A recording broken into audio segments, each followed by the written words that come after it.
బులెటిన్లో మరో breaking news. Visakha పోర్టులోని ration బియ్యం దందాలో సంచలన విషయాలు వెలుగులోకి వస్తున్నాయి. ఇన్నాళ్ళు కాకినాడ పోర్టు నుంచి మాత్రమే ఈ రేషన్ దందా సాగుతుందని అంతా భావించారు. అయితే విశాఖ పోర్టులో నిన్న భారీ ఎత్తున అక్రమ పీడీఎస్ పట్టుబడడం కలకలం రేపుతోంది. ఏకంగా 483 మెట్రిక్ టన్నుల రేషన్ బియ్యాన్ని సీజ్ చేశారు అధికారులు.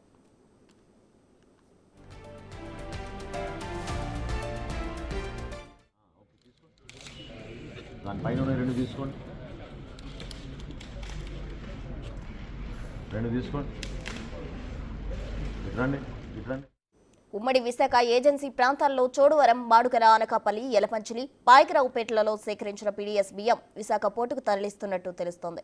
విశాఖ పోర్టులో రేషన్ బియ్యం సీజ్ చేయడంతో శ్రీకాకుళం, విజయనగరంతో పాటు ఒరిస్సా నుండి కూడా రేషన్ బియ్యం విశాఖ పోర్టు ద్వారా ఎగుమతి చేస్తున్నట్టు అధికారులు అనుమానిస్తున్నారు.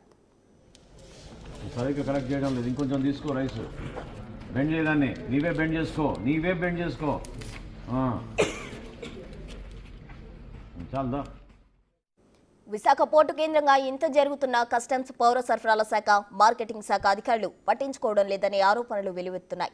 ఇంత పెద్ద ఎత్తున రేషన్ మాఫియా జరుగుతుంటే అధికారులు ఏం చేస్తున్నారు? రేషన్ మాఫియాతో కుమ్మక్కైపోయారనే అనుమానాలు వ్యక్తమవుతున్నాయి.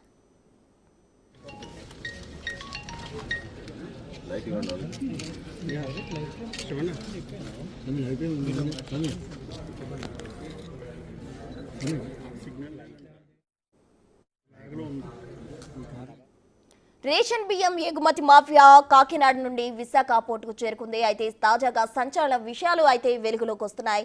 ఇన్నాళ్ళు కాకినాడ పోర్టు నుంచి మాత్రమే రేషన్ దందా సాగుతుందని అంతా భావించారు. కానీ ఇప్పుడు అది విశాఖ పోర్టులో కూడా చేరుకుంది. పీడీఎస్ బియ్యం విశాఖలో పట్టుబడడం కలకలం రేపుతుంది. ఏకంగా 483 మెట్రిక్ టన్నుల రేషన్ బియ్యం అధికారులు సీజ్ చేశారు.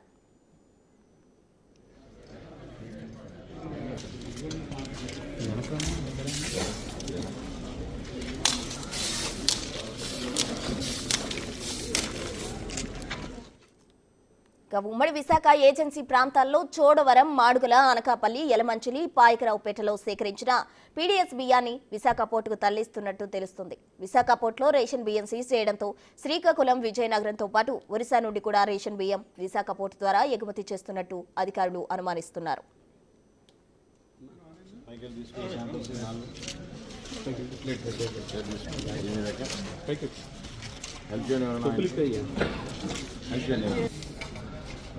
అది కాదు, ఓకే తీసుకోండి.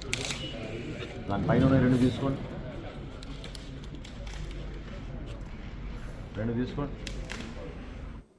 ఇక ఇదే అంశానికి సంబంధించి పూర్తి వివరాలు మా ప్రతినిధి రాజు విశాఖ పోర్టు నుండి అందించేందుకు సిద్ధంగా ఉన్నారు. రాజు, చెప్పండి. అయితే గత ప్రభుత్వ హయాంలో కేవలం కాకినాడ పోర్టుకు మాత్రమే పరిమితమైన ఈ ముఠ ఇప్పుడు విశాఖ నుంచి కూడా అక్రమంగా అంటే ఎవరికి తెలియకుండా ఈ దందా కొనసాగిస్తున్నట్లు తెలుస్తోంది. దీనికి సంబంధించి పూర్తి డీటెయిల్స్ ఏంటి రాజు?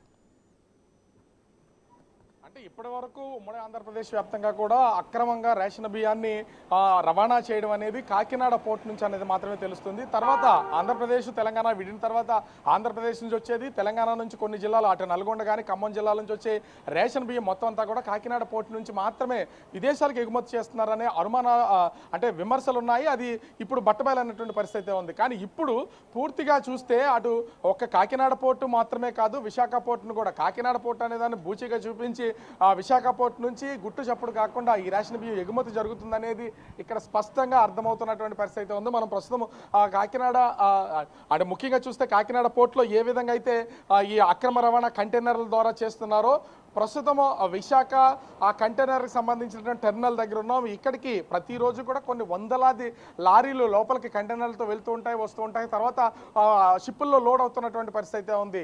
నిన్న తనిఖీలు చేసినటువంటి అంటే మంత్రి నాదెండ్ల మనోహర్ నిన్న ఆ టెర్మినల్లో తనిఖీలు చేయడంతో ఒక్కసారిగా 483 మెట్రిక్ టన్నుల అక్రమ రేషన్ బియ్యం అనేది బయటపడినటువంటి పరిస్థితి ఉంది.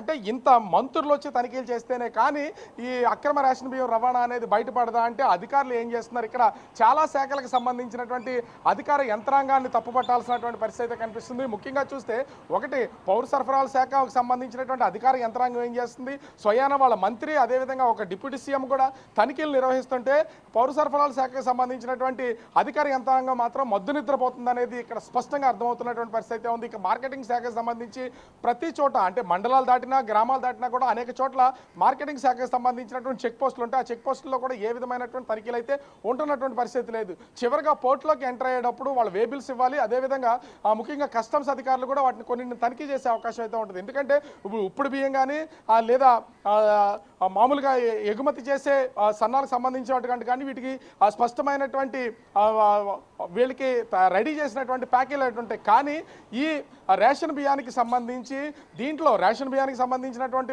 ప్రజలకు సరఫరా చేసేటప్పుడు కూడా దాంట్లో ఒక 100 గ్రాముల వరకు పౌష్టికాహారానికి సంబంధించినటువంటి మెటీరియల్ కూడా కలుపుతుంటారు. వాటన్నింటిని కూడా సపరేట్ చేయకుండా వీళ్ళు నేరుగా ఇప్పుడు విశాఖ పోర్ట్ నుంచి విదేశాలకు ఎగుమతి చేస్తున్నారంటే అధికారులు ఏ స్థాయిలో మొద్దు నిద్రపోతున్నారు అనేది అర్థం చేసుకోవచ్చు. ఇక్కడ పౌర సరఫరాల శాఖ, అదేవిధంగా మార్కెటింగ్ శాఖతో పాటుగా రవాణా శాఖ అధికారులు కూడా ఎక్కడికక్కడ చెక్ పోస్టులు ఉన్నటువంటి ప్లేసెస్లో వాళ్ళ తనిఖీలు నిర్వహిస్తూ ఉంటారు. ఆ చెక్ పోస్టులో నిర్వహించేటువంటి తనిఖీలకు సంబంధించి వస్తున్నటువంటి లోడు వేబిల్లో ఏముంది, ఏ సరుకు వెళ్తుంది, అది ఎట్లాంటిది అనేది కూడా తనిఖీలు చేయాల్సినటువంటి అవసరం అయితే ఉంది. ఎక్కడ ఎవరు లేదు.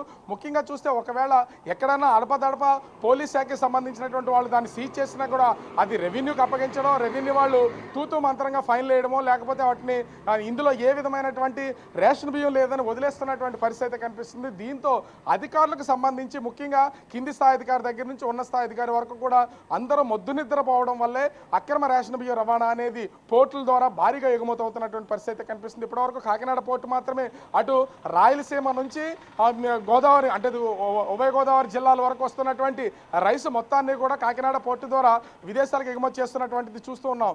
ఇప్పుడు అటు ఒరిస్సా, అదేవిధంగా శ్రీకాకుళం, విజయనగరం, విశాఖపట్నం జిల్లాలకు సంబంధించినటువంటి రైసు మొత్తం అంతా కూడా ప్రస్తుతం అయితే విశాఖ పోర్టు ద్వారా ఎగుమతులు అవుతున్నటువంటి పరిస్థితి కనిపిస్తుంది. ముఖ్యంగా చూస్తే ఇటు చోడవరం, మాడుగుల, పాయకరావుపేట, అనకాపల్లి, యలమంచిలి ఈ నియోజకవర్గాల పరిధిలో దాదాపుగా మొత్తము అంటే ఒక జిల్లాకి సంబంధించినటువంటి మొత్తము రేషన్ బియ్యం అంతా కూడా విశాఖ పోర్టు వైపే వస్తున్నటువంటి పరిస్థితి ఉంది. మరి కస్టమ్స్ అధికారులు, విజిలెన్స్ అధికారులు, అదేవిధంగా పోర్టుకు సంబంధించినటువంటి అధికారులు అర్థం కావట్లేదు. ఇప్పటి వరకు అంటే పేదలకు పంచాల్సినటువంటి బియ్యం మొత్తం అంతా కూడా షిప్పుల్లో ఎగుమతి అయిపోతున్నటువంటి పరిస్థితి కనిపిస్తుంది.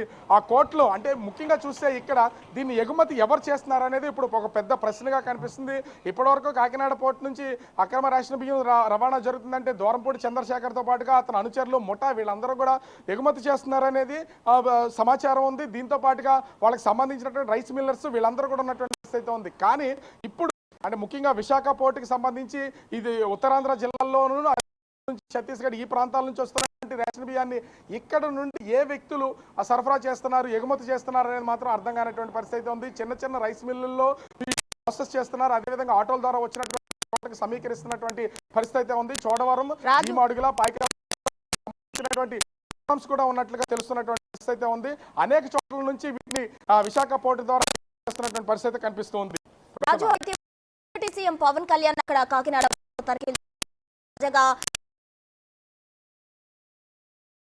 నిల్వలను పట్టుకునేందుకు ఏవైనా బృందాలుగా ఏర్పాటయ్యారా? ఏర్పాటైతే ఎన్ని బృందాలు గాలిస్తున్నాయి? అంటే ముఖ్యంగా చూస్తే ఇక్కడ కాకినాడ పోర్టులో అంటే కూటమి ప్రభుత్వం అధికారంలోకి వచ్చిన తర్వాత కాకినాడ పోర్టులో అటు మంత్రి నాదెండ్ల మనోహర్ ఒకసారి దాన్ని విస్తృతమైనటువంటి తనిఖీలు చేయడం, అక్కడ కొంత రైస్ని సీజ్ చేసినటువంటి పరిస్థితి ఉంది. తర్వాత కలెక్టర్ వెళ్ళడం, షిప్లో ఉన్నటువంటి సరుకును కూడా సీజ్ చేసినట్టు మనం చూసాం. అయితే డిప్యూటీ సీఎం వెళ్ళిన తర్వాత పవన్ కళ్యాణ్ ఎప్పుడైతే పర్యటన చేసి మొత్తం అంతా పరిశీలించారో ఇది కొంచెం పెద్ద స్థాయిలోనే ఉందనేది బయటపడినటువంటి పరిస్థితి ఉంది. ఈ నేపథ్యంలోనే గడిచినటువంటి అంటే 4వ తేదీ నుంచే మంత్రి నాదెండ్ల మనోహర్ ఉత్తరాంధ్ర వ్యాప్తంగా ఉన్నటువంటి 3 జిల్లాల్లో విస్తృతమైనటువంటి తనిఖీలు అయితే నిర్వహిస్తున్నటువంటి పరిస్థితి కనిపిస్తుంది. ఎక్కడికక్కడ తనిఖీలు నిర్వహించడం, అక్కడ వాటిని సీజ్ చేస్తున్నటువంటి అయితే ఉంది. వారం రోజుల పాటు ఉత్తరాంధ్ర జిల్లాలోనే మొత్తం అంతా పరిశీలన చేస్తామని చెప్పినటువంటి మంత్రి నాదెండ్ల మనోహర్ అనకాపల్లి, అదేవిధంగా శ్రీకాకుళం, విజయనగరం ఏరియాలో కూడా తనిఖీలు నిర్వహించారు. నిన్న వచ్చినటువంటి సమాచారం మేరకు ఒక్కసారిగా అంటే పోర్టుకి సంబంధించినటువంటి కంటైనర్ టెర్మినల్లోకి వెళ్ళడం, టెర్మినల్లో వాళ్ళకి ముందస్తు సమాచారం ఉండడంతో కంటైనర్లు ఓపెన్ చేసినటువంటి నేపథ్యంలో దాంట్లో దాదాపుగా 483 మెట్రిక్ టన్నుల రేషన్ బియ్యం అయితే కనిపించినటువంటి పరిస్థితి ఉంది. వాటన్నిటిని కూడా సీజ్ చేశారు. ఇప్పటికే 4 బృందాలు అటు కాకినాడ పోర్టుకు సంబంధించి ఎగుమతి అవుతున్నటువంటిది, అదేవిధంగా ఎగుమతి అవ్వడానికి వివిధ ప్లేసుల నుంచి సేకరిస్తున్నటువంటి బియ్యానికి సంబంధించినటువంటిది, అదేవిధంగా విశాఖకు వస్తున్నటువంటికి సంబంధించి మొత్తం 4 బృందాలను అయితే ఏర్పాటు చేసి విస్తృతమైనటువంటి తనిఖీలు అయితే చేస్తున్నారు. పేదలకు పంచాల్సినటువంటి రేషన్ బియ్యం ప్రభుత్వం నుంచి పంచుతున్నటువంటి ఈ రేషన్ బియ్యంలో ఎక్కడ అక్రమాలు జరిగినా కూడా ఖచ్చితంగా వీటి మీద మంత్రి నాదెండ్ల మనోహర్ అయితే ఉంది. ఈ నేపథ్యంలో నిన్న వాళ్ళు తనిఖీలు చేస్తే దాదాపుగా 483 మెట్రిక్ టన్నులు అయితే బయటపడినటువంటి పరిస్థితి కనిపిస్తోంది. ఇంతలా ఫిర్యాదులు వస్తున్నప్పటికీ కూడా అధికారులు తమ వైఖరి ఎందుకు మార్చుకోవట్లేదు? అంటే గత ప్రభుత్వ మూలాలు ఇంకా ఉన్నాయి అనుకోవచ్చు అధికారుల దగ్గర. ఇక్కడ ఖచ్చితంగా అదైతే కనిపిస్తుంది. ఎందుకంటే స్వయం ఒక డిప్యూటీ సీఎం, రాష్ట్రానికి సంబంధించిన డిప్యూటీ సీఎం పవన్ కళ్యాణే అధికారులు ఎవరు సహకరించట్లేదు అని తాను చెప్తున్న తన ద్వారానే మాటలు చెప్పారంటే ఇప్పటికే వాళ్ళ కుటుంబ ప్రభుత్వం ఒక విమర్శ అయితే చేస్తుంది. గత ప్రభుత్వ హయాంలో ఉన్నటువంటి అధికారుల యొక్క మూలాలు, ప్రభుత్వానికి సంబంధించినటువంటి వాళ్ళ చెప్పు చేతల్లో ఉన్నటువంటి వాళ్ళు ఎవరు ఇప్పటివరకు బయటపడినటువంటి దాఖలాలు అయితే కనిపించట్లేదు. ఇంకా జగన్మోహన్ రెడ్డి గవర్నమెంట్లో ఎవరైతే అధికారులుగా పనిచేశారో ఉన్నత స్థాయి నుంచి కింది స్థాయి వరకు వాళ్ళందరూ సహాయ సహకారాలు అందిస్తున్నారు. అందుకని ప్రభుత్వం మారినా కూడా ఉన్నతమైనటువంటి అంటే ప్రభుత్వ పెద్దలుగా ఉన్నటువంటి మంత్రులు, ఎమ్మెల్యేలు వాళ్ళ మాట చెల్లుబాటు కాదు. వాళ్ళ కింద పనిచేస్తున్నటువంటి అధికార యంత్రాంగం అంతా కూడా ఇంకా వైసీపీకి అనుగుణంగానే పనిచేస్తుంది. అలా పనిచేయడం వల్లనే ఈవేళ అక్రమ రేషన్ రవాణా అనేది విస్తృతంగా జరుగుతుంది. ఇప్పటివరకు కాకినాడ పోర్టు అనుకున్నది ఇప్పుడు విశాఖ పోర్టుకు కూడా విస్తరించినటువంటి పరిస్థితి అయితే ఉంది. కింది స్థాయిలో ఉన్నటువంటి అధికారులు మార్పులు చేర్పులు జరగకపోవడం ఒకటి, ఇంకా కూడా వైసీపీ గవర్నమెంట్కి అనుకూలంగా ఉన్నారనే విమర్శలు వస్తున్నటువంటి నేపథ్యంలో అధికారులను కూడా ఇప్పుడు సెటరైట్ చేయాల్సినటువంటి పరిస్థితి ఉంది. ఒక డిపార్ట్మెంట్ అనే కాదు, ఇక్కడ ఇది రేషన్ బియ్యానికి సంబంధించినటువంటిది కాబట్టి పౌర సరఫరాల శాఖ మీద ఒకళ్ళ మీదే నెట్టేయడం అనేది కాదు. అటు పౌర సరఫరాల శాఖకి సంబంధించి బియ్యం తనిఖీలు అయితే ఆగిపోయినటువంటి పరిస్థితి ఉంది. మార్కెటింగ్ శాఖ సంబంధించి తనిఖీలు చేయడం అయితే ఆగిపోయినటువంటి పరిస్థితి ఉంది. ముఖ్యంగా రవాణా శాఖ చెక్ పోస్టుల దగ్గర వాళ్ళు కూడా ఏ విధమైనటువంటి తనిఖీలు చేయట్లేదు. వీళ్ళతో పాటుగా రెవెన్యూ ఎక్కడన్నా అనుమానం ఉన్నటువంటి ప్లేసెస్లో, ఎందుకంటే రేషన్ బియ్యానికి సంబంధించినటువంటి పౌర సరఫరాల శాఖ ఎంత అయితే బాధ్యత ఉందో రెవెన్యూ శాఖ కూడా దీన్ని సీజ్ చేసినా, దీని మీద కేసులు నమోదు చేసిన తర్వాత వాటిని హ్యాండ్ ఓవర్ చేసుకోవాలన్నా కూడా రెవెన్యూ శాఖకి సంబంధించినటువంటి పరిస్థితి ఉంటుంది. వీళ్ళెవరూ కూడా దీని మీద పూర్తి స్థాయిలో వర్క్ చేయకపోవడం వల్ల తాత్కాలికంగా అంటే చూసి చూడనట్లు లంచాల మొత్తుల్లో జోగడం వల్లనే ఇంత భారీ స్థాయిలో అక్రమ రవాణా జరుగుతుంది. మనం ఇక్కడ గమనించాల్సింది ఏంటంటే ఎక్కడ మంత్రులు కానీ ఇతర అధికారులు కానీ ఉన్నతాధికారులు కానీ రైడ్ చేసి రేషన్ బియ్యాన్ని పట్టుకున్నా కూడా 100 టన్నుల్లోనే సీజ్ అవుతున్నటువంటి పరిస్థితి. ఎక్కడైనా కూడా 100 కేజీలు, 500 కేజీలు, 1000 కేజీలు, ఇది 1 టన్ను ఈ విధంగా దొరికినటువంటి పరిస్థితి లేదు. దాదాపుగా 400 టన్నులు, 500 టన్నులు, 1000 టన్నులు ఈ విధంగా సీజ్ చేస్తున్నటువంటి పరిస్థితి ఉంది. ఇంత స్థాయిలో అటు రేషన్ బియ్యాన్ని మరి తీసుకుని వస్తున్నా, ఒక చోట నుంచి గోడౌన్లో నిల్వ చేస్తున్నా, వాటిని కంటైనర్ లారీల ద్వారా ట్రాన్స్పోర్ట్ చేసి కంటైనర్లోకి ఎక్కిస్తున్నా, ఇన్ని శాఖలకు సంబంధించినటువంటి అధికార యంత్రాంగం ఎందుకు పట్టించుకోవడం లేదనేది అర్థం కానటువంటి పరిస్థితి ఉంది. ఒకవేళ ఇది పోర్టులోకి వచ్చిన తర్వాత కస్టమ్స్ అధికారులు కూడా తనిఖీ చేయాల్సినటువంటి పరిస్థితి ఉంది. వీళ్ళు అంటే ప్రొడ్యూస్ చేస్తున్నటువంటి వే బిల్స్ కూడా అవి నకిలీ బిల్లులు ఉండడం వల్ల, అంటే రైస్ మిల్లుల నుంచి వస్తుంది కాబట్టి అది ప్రాసెస్ చేసినటువంటి రైసు, వాళ్ళు ఆడించినటువంటి రైస్, ఇది రేషన్ బియ్యం కానటువంటి రైస్ అని ఆ బిల్లులు చేయడం వల్ల ఆ బిల్లుల ద్వారానే పోర్టులోకి సునాయాసంగా వెళ్ళిపోతున్నటువంటి పరిస్థితి కనిపిస్తుంది.